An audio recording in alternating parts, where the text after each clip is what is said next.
lunar eclipse reading for the end of November 2020.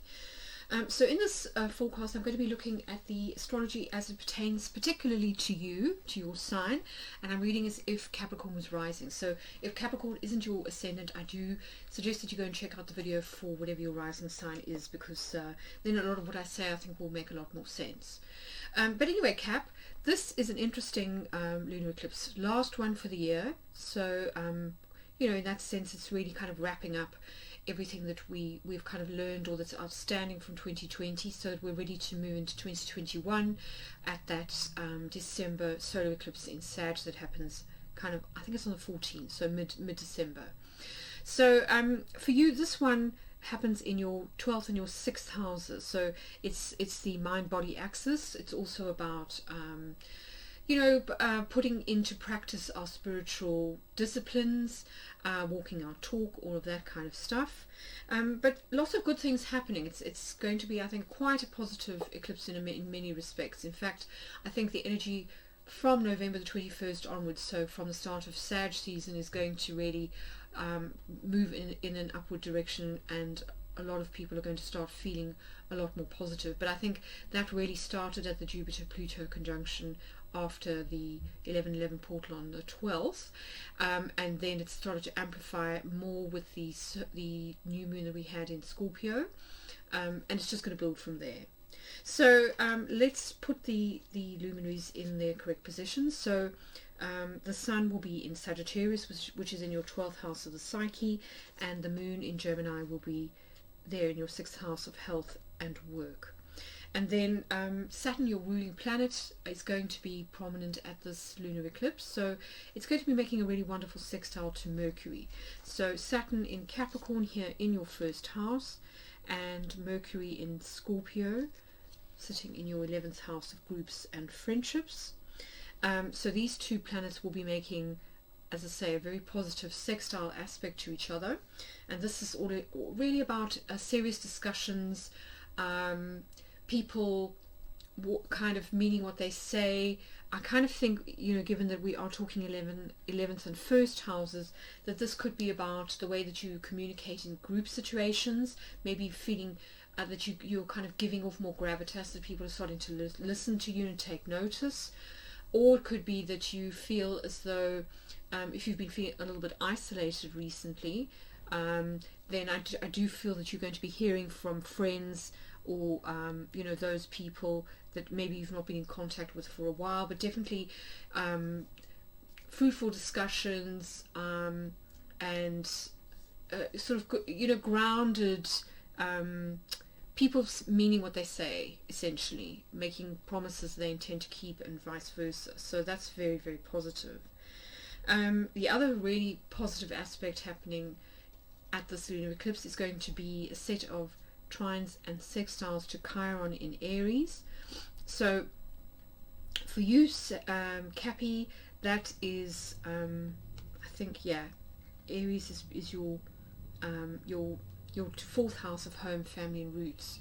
So Chiron is currently retrograde in Aries, so this may involve healing some past matter that has to do with family, a family situation. So it could be a family home, it could be ancestral ties, you know, karma that's you've inherited via the family line, possibly on the male side, because we are talking about Aries energy here, which is generally masculine, but definitely a core wound, a long sort of a wound that's been around for a long time, possibly since childhood or even previous lives, potentially could be healed now. So that's fantastic news. And then Neptune, which is in Pisces, so in your 3rd house of communication and self-expression. This will be moving direct on the 29th of November, just before this lunar eclipse. Good news, because this Neptune, in many respects, linking us to the twin to this eclipse, that June lunar eclipse that we had in Sagittarius back in June. Now Neptune at that point, together with Mars, made a T-square to the nodes which were in the axis of, you know, Gemini and Sagittarius. Now Neptune is direct, but it will also be making a T-square to those two nodes, the nodal axis again, the axis of fate and destiny, and also of kind of karma and dharma. So I think with Neptune being direct, there's less likelihood now of the misunderstandings and confusion that we had back in June and over the last 6 months or so. And there's an opportunity to clear things up, because we are talking about, you know, thoughts, words, and speech here. So I think getting clarity finally, perhaps on an issue that's confounded you since June. So I think that's good news. So a couple of things to say. Saturn, of course, will be moving into Aquarius in December. So this is really your opportunity to clear up and to finish off, to tie up loose ends from Saturn's retrograde through Capricorn. So anything that you've been working on or gone back to since April, because April was when Saturn moved into Aquarius for the first time, and then it went retrograde in June, I think. So here I think that the key is really progress through self-restraint and accepting limitations, which, you know, has been, I think, a huge theme for 2020 in general, but just worth, you know, bearing in mind. And then Neptune here, and sort of an overriding theme of sublimation, so of taking difficult emotions, painful situations, and turning them into something beautiful. So it's also about you know, more self-containment. But I think generally speaking, Capricorn, you're pretty good at self-containment. So, you know, not a lot you need to worry about on that score.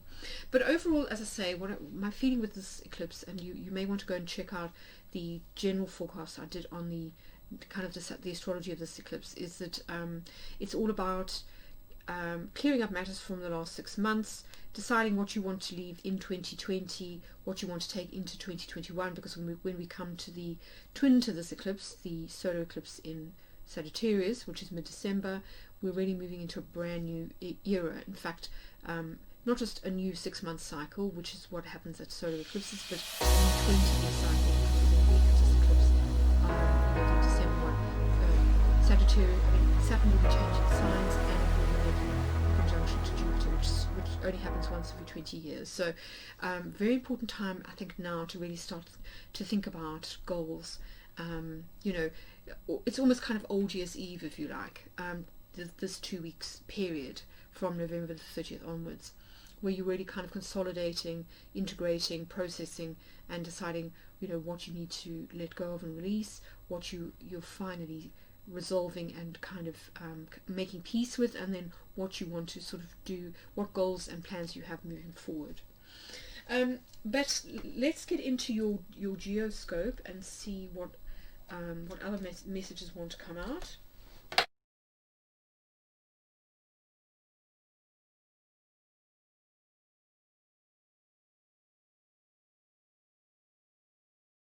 So let's start with the Sun and the Moon in your 6th and 12th houses.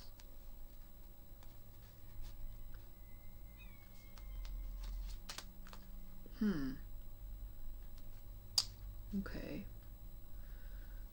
So it looks to me as though really what you're kind of working with at this eclipse is transmuting and alchemizing feelings of both anger and obsession on one hand, which is the Sun in the 12th house, and then feelings of disappointment or possibly even ill health, you know, on the other. So this is where the Moon will be. So this is more about the body and emotions, and this is more about the, you know, your thoughts and your psyche. So yes, I think it'll be interesting to see what other cards come out, but my feeling is that you know, whatever has been troubling you psychologically, particularly during Scorpio season, I feel with Rubeus here. Rubeus means red, and it's all about passions, but passions that can become a little bit fixated. So it's where we can kind of get OCD, where we can go round and round in circles trying to sort of like work out where we went wrong. It can also be where we perhaps get stuck on a particular person, or you know, we just kind of have that that kind of broken record, that stuck record going round and round in our heads. Can also be about anger, finding it difficult to forgive somebody.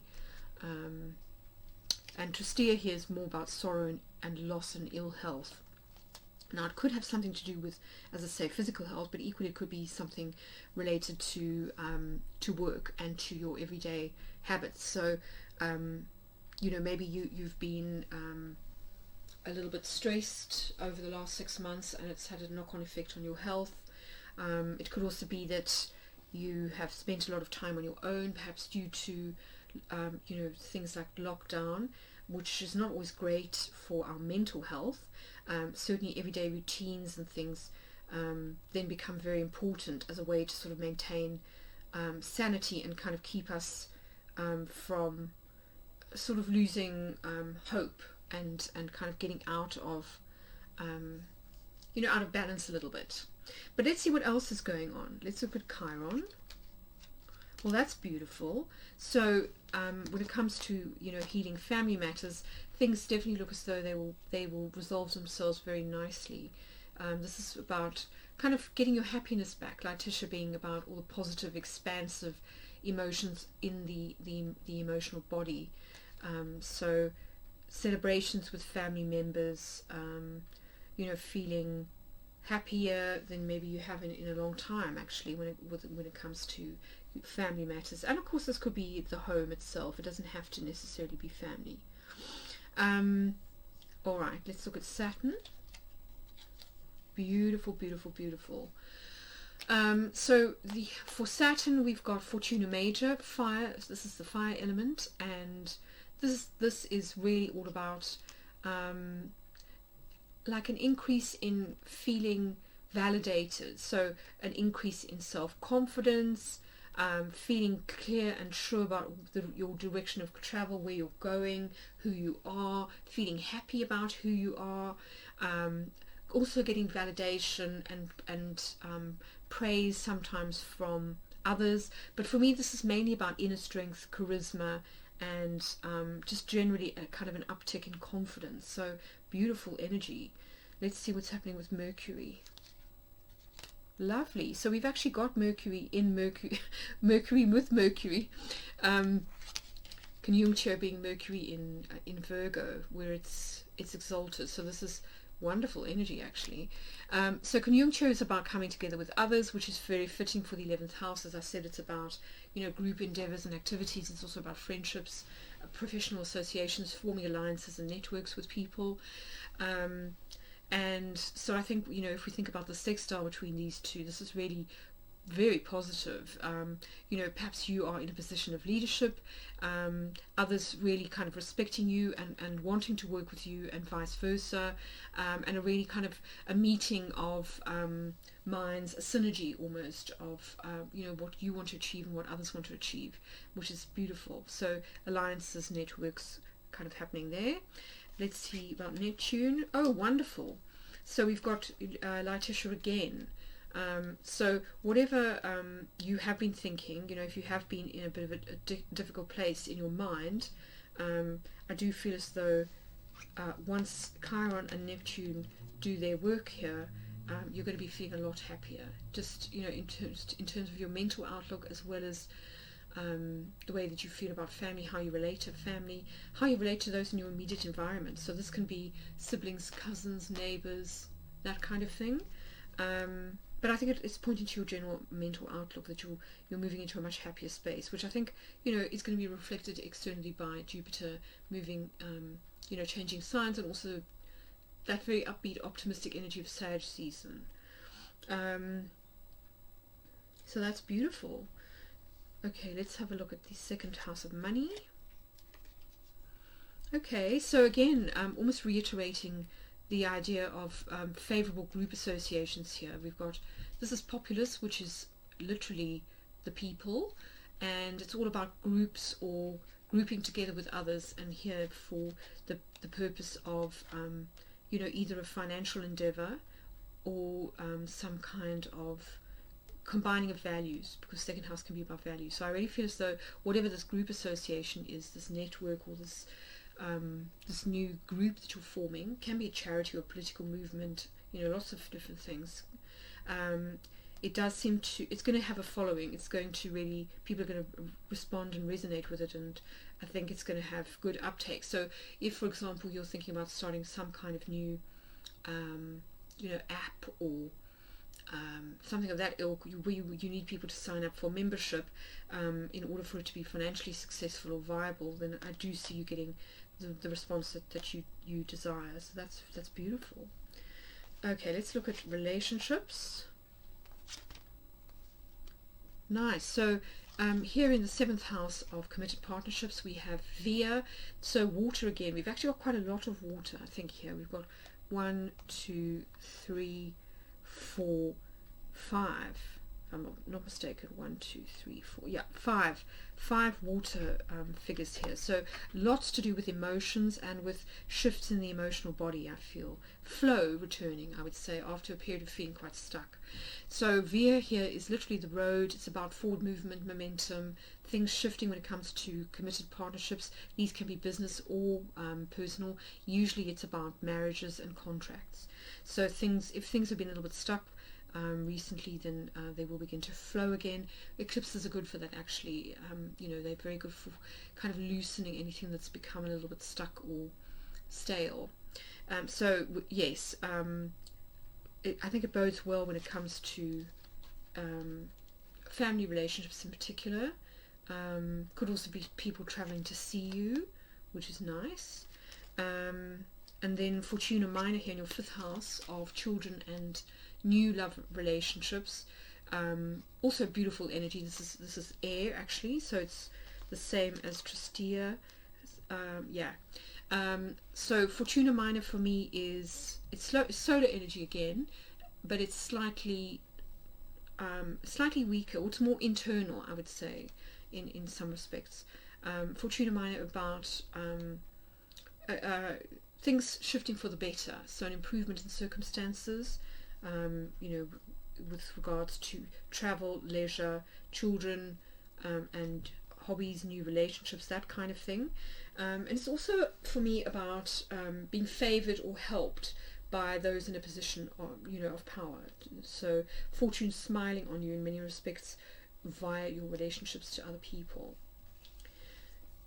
Right, let's see what else is going on. So okay, that's interesting. A new start for you when it comes to shared resources. So I do really feel as though this eclipse for you in many ways is about collaborating with others.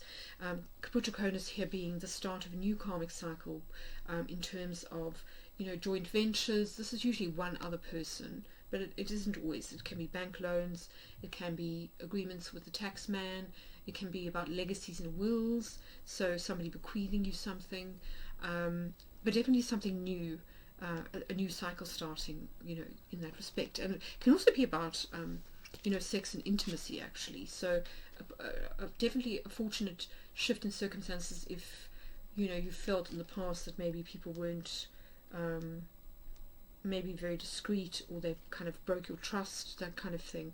New cycle starting there. Wow, so lightish 3 times in this reading. That's amazing. So tons of Jupiter energy coming through for you. Letitia in your 9th house, the opposite of the 3rd. That's all about beliefs and your philosophy on life. It can also be about teaching, so maybe you're moving into a position where you are coming into a position of authority. That can also be what Saturn is about, and from there you're able to kind of impart your wisdom to others, so really finding your place as a teacher. But it can also be about foreign connections that make you happy. So again, this could be, as I say, somebody who lives at a distance from you, maybe traveling to see you, which is nice. Travel restrictions permitting, of course, but definitely an upsurge in benevolent feelings here with regards to 9th house matters. Now this can also be about positive outcomes in terms of legal matters, publishing matters, anything to do with cultural affiliations, as well as things like higher education and spiritual matters. So, but yeah, looking very, very positive there.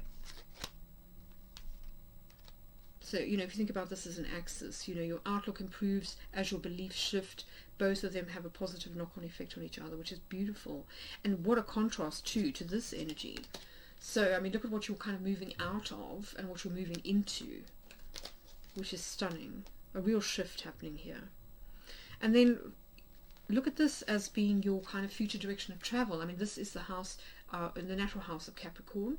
And here we've got Fortuna Major again. So you've got in your first and your 10th houses very, very prominent positions. So for me, this is sort of seminal energy. Beautiful, you know, you're moving into a period of career success. You also feel that you are moving in a direction that you feel confident about. So this is stunning. I think really pointing to that solar eclipse and getting very, very clear about where you want to head, you know, kind of moving forward. So also, I mean, stunning energy. Let's clarify, particularly that sun and the moon, I think.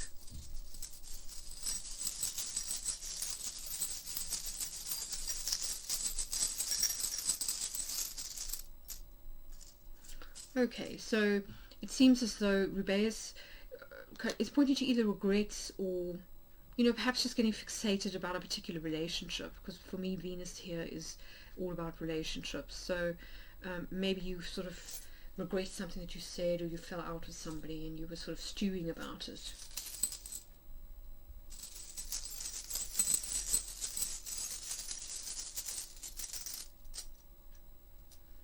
Okay, and then with Tristia we have the garden. So on some level, whatever this disappointment was, I do think had to do with either loneliness. So the garden is usually a public meeting place, and of course for many of us meeting in public became very difficult this year, with all sorts of places having to shut and social distancing in place. So I do really feel as though you've been feeling a little bit isolated from other people, but you know, the good news being that it looks as though you're kind of coming together with others, either people traveling to see you, family get-togethers, or alliances being formed, new connections, you know, in the friendship and public sort of professional network.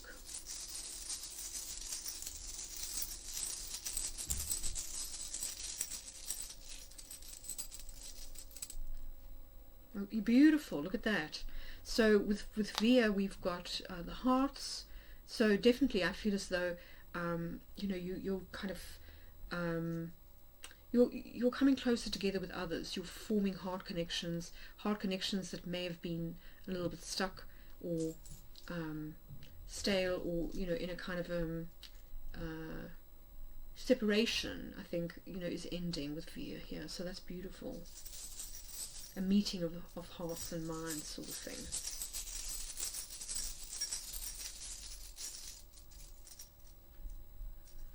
Okay, and then here with Fortuna Minor we have the snake. So as I say, I do feel as though potentially you feel betrayed, possibly by a lover,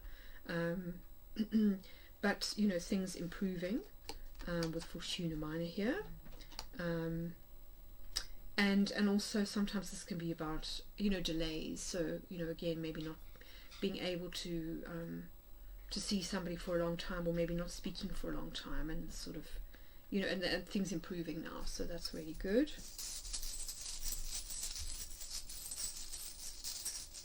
Right, let's have one for Mercury. Oh, stunning.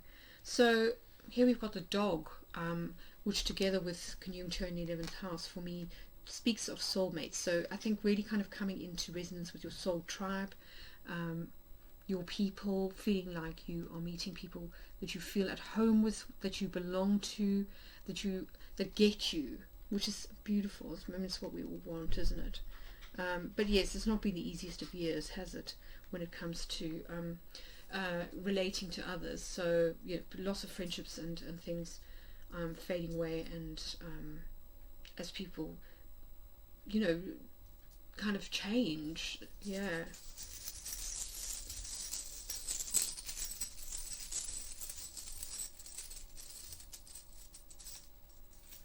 Alright, and then with Letitia we've got this for me is the child. So this could be about, you know, feeling happy about something to do with children or a child, but equally it could be about just getting small amounts of good news, or a small shift in your attitude or beliefs will make all the difference and allow all this beautiful happiness to come in. Because if we think about Neptune, as I say, it's been retrograde, and very often that can lead to periods of depression. So I think small shifts here, or spending time with children, or perhaps, you know, like if you've got a brother and a sister and they've got children, I think that would really lift your spirits and make you feel happy again. Incremental steps. Right, let's have one for Fortuna Major. Oh, beautiful. So with Fortuna Major, we've got a ring, which I do feel is, you know, if we think about the Saturn-Mercury sextile, I do think is about agreements. So coming to new agreements with people, making commitments, particularly when it comes to, well, I think both, you know, romantically and professionally, and with friends, which I think you'll be very, very happy about. Fortuna Major being about major success. So the Sun being, you know, that very, very optimistic energy. Right, let's have one for Fortuna Major, and then we need to move on. Yeah, so really kind of coming into your own, I think, stepping into your power and authority, shining your light, and not second guessing yourself all the time is what I feel moving forward, which, you know, is great, particularly if you are going to become a teacher of some kind, you know, what's the role model, but just, you know, in general, I think a nice figure to have here, a sense of authority, so bossing up basically, you know, kind of moving forward. All right, let's see your outcome.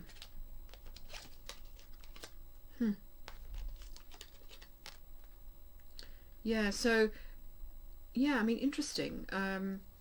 We've got Tristia again, and here I sort of, it's interesting. I mean, it's the outcome of your reading, so I kind of feel as though if we pair it here with Albus and with Fortuna Minor, I think that what it's kind of saying is that, you know, you've got an opportunity to press the reset button here and to really kind of banish sorrow, disappointment, and ill health. Albus for me is certainly about, you know, it's white, so it's a blank sheet of paper, and Fortuna Minor being positive shifts, things changing for the better, you know, fortunate shift in circumstances. So those two together, I think, are what you need to really concentrate on, and this is what you need to sort of work through and leave behind, essentially. I mean, if we look at you know, where you start in this reading with Rubeus and Tristia, and then where you're heading with Fortuna Major and all this beautiful like Tisha energy, I do think that you know, the key thing here is to really shift your mindset and decide that you're going to be happy, and in that way, you know, kind of banish what could be a habit, you know, of kind of getting into depression or seeing. I mean, let's face it, Capricorn, you are the sign considered to be the most pessimistic, you know, somebody who kind of is born old and then gets younger with time, and that's what I think we're seeing happening here. So I think you need to sort of really let that go now. Let's just clarify quickly with some trinkets.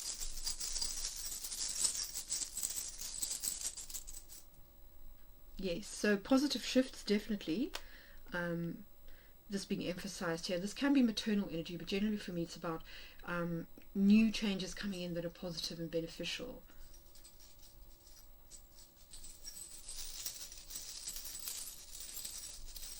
And you know, the other thing I keep thinking about too, yeah, you see with Tristia here, is Tristia is in the position of the 6th house, which is all about habits. You know, if you think about the moon, it's about subconscious habits. It's things we do without even thinking.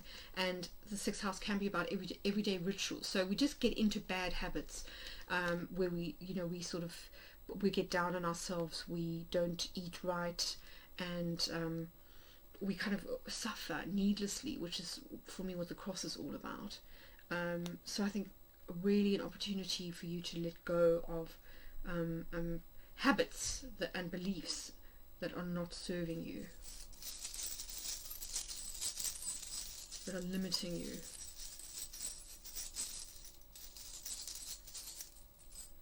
Yes, forward movement here with the rider. So very mercurial energy here with Albus, and of course this is the dominant energy of the eclipse anyway, this, you know, Gemini energy. So really asking you to move forward, you know, forward momentum. Think about veer here, to really think about the future. Look to the future. Don't keep looking back at the past. Decide that you're going to move forward, and with that will come momentum, particularly in